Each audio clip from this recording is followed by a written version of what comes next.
Nagbabalik ang schoolmates. Kung kanina ay ating napakinggan ang mga matitinding argumento ng mga debaters, ngayon naman basahin natin ang ilan sa mga komento ng ating mga schoolmates online. Yan. Okay. Ito una, sabi ni Louis Sablan, pantay-pantay sana lahat. Ay, RT that. Yes, correct. Okay.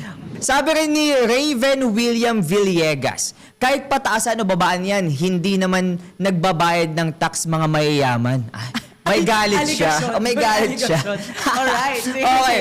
Thank you sa ating schoolmates na nagbigay ng kanilang mga komento at mainit na opinyon. Patuloy lamang kayong makialam at makisali sa ating mga talakayan. No? I-like nyo rin ang aming mga social media pages at schoolmates. Ngayon, ito na nga ang oras para alamin natin sino nga ba ang Ayan na. naging... Correct. Ay, para tayo nang hype na ng sarili, no? Sino nga ba ang naging best speaker ngayong araw? Okay, ang best speaker ay... Mark Aaron Soliva! Thank you so much for being the best speaker.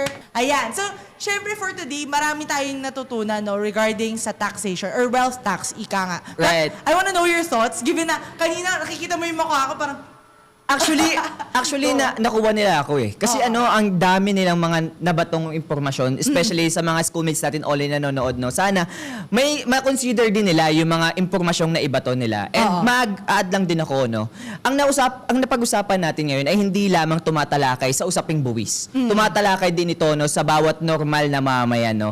Ang mga pagkain nila sa mesa, pamasahe, trabaho at kinabukasan ng pamilya. Hindi lamang ito nakatukoy no sa simpleng tax lamang. Nakatukoy ito sa pang-araw-araw na pamumuhay ng mga normal na Pilipino lamang, no. And dagdag ko rin no na ang mga buwis na nakokolekta sa mayayaman ay magiging epektibo kung maayos ang paggamit ng pondo, transparent ang gobyerno, and of course, ayusin ang korupsyon sa bansa. Dahil naniniwala ko no na may mga ways para maayos ang corruption sa Pilipinas. Nagawa ito ng Pasig, nagawa ng Naga, nagawa ng ibang cities sa Pilipinas. Hindi dapat natin iasa sa mayayaman. Dapat iasa natin to sa gobyerno. Dahil responsibilidad at trabaho nila yung mga ito. Okay, mag-iwan din ako ng katanungan sa mga schoolmates natin na malaya nilang pagdiskusyonan din sa comment natin. Hindi lamang magkano ang buwis ang dapat natin itanong. Dapat itanong din natin saan napupunta ang buwis. Right. Okay, sige. Actually, on my end naman, to just answer the question kung pabor ba ako, honestly, yes. Kasi, why? It's not just specifically saying na responsibility ng parang socio-corporal responsibility. Correct. 'Di ba? Hindi siya CSR. Ay, hindi siya CSR tama, 'di ba? Ng mga mayayaman na magbayad ng buwis. Every citizen responsibility nila 'yun. Right. Na magbayad talaga ng buwis.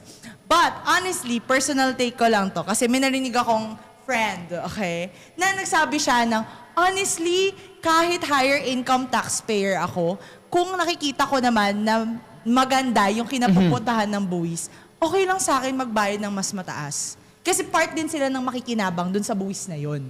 Beneficio. So, yes, wealth tax is should be an added appendage to what the current tax reform systems are in the country. But also, what we need to start first is habang nilalakad natin tong wealth tax na ito, aralin din natin paano ba siya tamang i-execute. Kaya hindi rin ako makapili dun sa mga debaters kanina. Kasi honestly, pareho silang may point. Yes. Paano ka mag-a-add ng additional tax system sa bansa when the current effective ones, or should have been effective ones, were no longer working because the ones who execute it are the ones who benefit from it the most. 'Di ba? So, kung nagagawa na nila ang tax evasion sa current na sistema, what makes us think that in the wealth tax system ay magagawa ito ng mas maayos? So, the intent is good, therefore I am for it, but as to when we should do it, it should start first with cleansing the execution part, 'di ba? Kailangan lahat ng loopholes at guardrails ay nasasagot natin.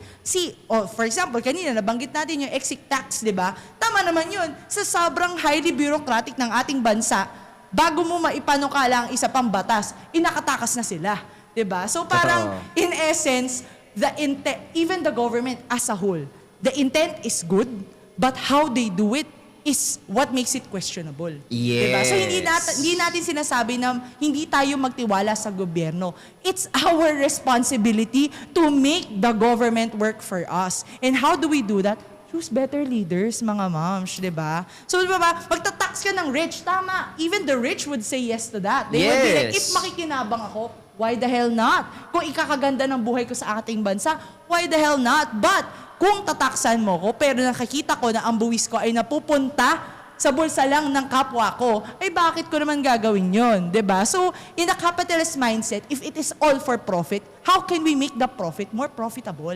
Correct. Hindi dapat yung matataas lang ang nakakakuha, dapat yung mabababa din. And also, may I add, hindi responsibilidad ng mayayaman na pataasin ang level of ng pamumuhay ng mga mahihirap.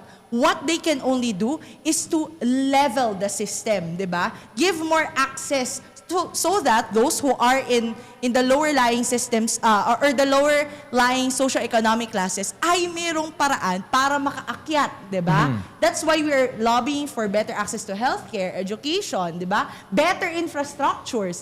Pero kung mananatiling hindi natin gagawin yan sa tamang paraan, paano sila makakaakyat, 'di ba? So, it's not the wealth tax itself that is wrong.